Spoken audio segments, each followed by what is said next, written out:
கொடுத்தார். சித்திரத்திலிருந்து உயிர் பெற்றதினால் சித்திரகுப்தா என பெயர் பெற்றார். காமதேனுவின் வயிற்றில் உதித்தார். அதனால் பசும்பால் பசுந்தயிர் இவருக்கு அபிஷேகம் நைவேத்தியம் செய்யக்கூடாது. எருமைப்பால் எருமை தயிர்தான் அபிஷேகம் நைவேத்தியம் செய்ய வேண்டும் என்று சிலர் கூறுவர். சித்திரை மாதத்தில் பிறந்த புத்திரன் சித்திரபுத்திரன் சித்திரகுப்தன் எனப்பட்டார். ஆரம்பத்தில் யமதர்மன் தனிநபராக கோடிக்கணக்கான மக்களின் பாவ புண்ணியங்களை மேற்கொண்டார். அந்த பணி கடினமாயிருக்கவே யமதர்மன் சிவபெருமானிடம் வேண்டினார். அப்போது அவர் அருகில் நின்றிருந்த பிரம்மாவிடம், யமதர்மனுக்கு ஒரு உதவியாளனை தரவேண்டியது உமது பொறுப்பு என்றார். இதனை யமனின் தந்தையான சூரிய பகவானுக்குத்தான் அச்செயலை ஈடேறும்படி செய்ய இயலும் என அறிந்த பிரம்மா சூரியனுக்குள் ஒரு அக்னியை தோற்றுவித்தார். சூரியனின் மனதிற்குள் காதல் ஏற்பட்டது. அதன் பொருட்டு சூரியன் வானில் சஞ்சரிக்கும் போது எதிர்பட்ட வானவில்லை 7 வண்ணங்களை ஒருங்கிணைத்து ஒரு பெண்ணாக உருமாற்றி அப்பெண்ணை நீலாதேவி என்று பெயரிட்டு அவருடன் வாழ்ந்து வந்தார். அதன் காரணமாக ஒரு சித்திரை மாதம் சித்திரை நட்சத்திரம் மற்றும் பௌர்ணமி நாளில் ஒரு மகன் பிறந்தார்.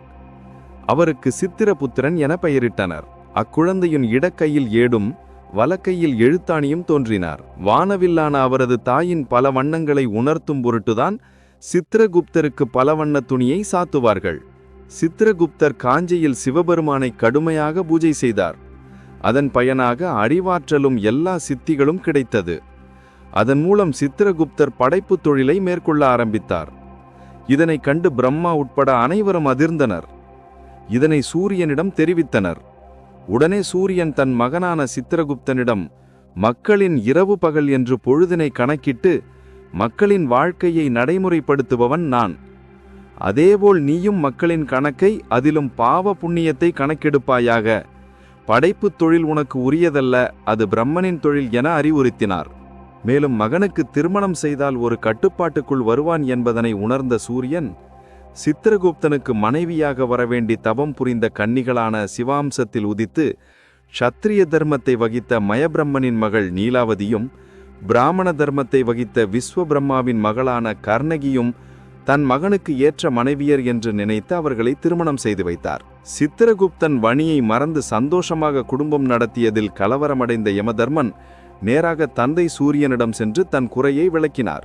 சித்திரகுப்தனின் பொறுப்புகளை விளக்கி யமதர்மனுக்கு உதவி புரிய அனுப்பி வைத்தார். தன் மனைவியருடன் யமபுரிக்கு புறப்பட்ட சித்திரகுப்தர் அங்கே அமர்ந்து மக்களின் பாவ புண்ணிய கணக்குகளை எந்த தவறும் வராதபடி இப்பொழுதும் கணக்கெடுத்து கொண்டிருக்கிறார். சித்திரகுப்தருக்கு காஞ்சிபுரத்தில் தனி கோவில் உள்ளது. சிற்பக்கலைக்கு புகழ்பெற்ற கைலாசநாதர் கோவிலுக்கும் ஸ்ரீ வைகுண்ட பெருமாள் கோவிலுக்கும் இடையில் இந்த கோவில் உள்ளது. இக்கோவிலில்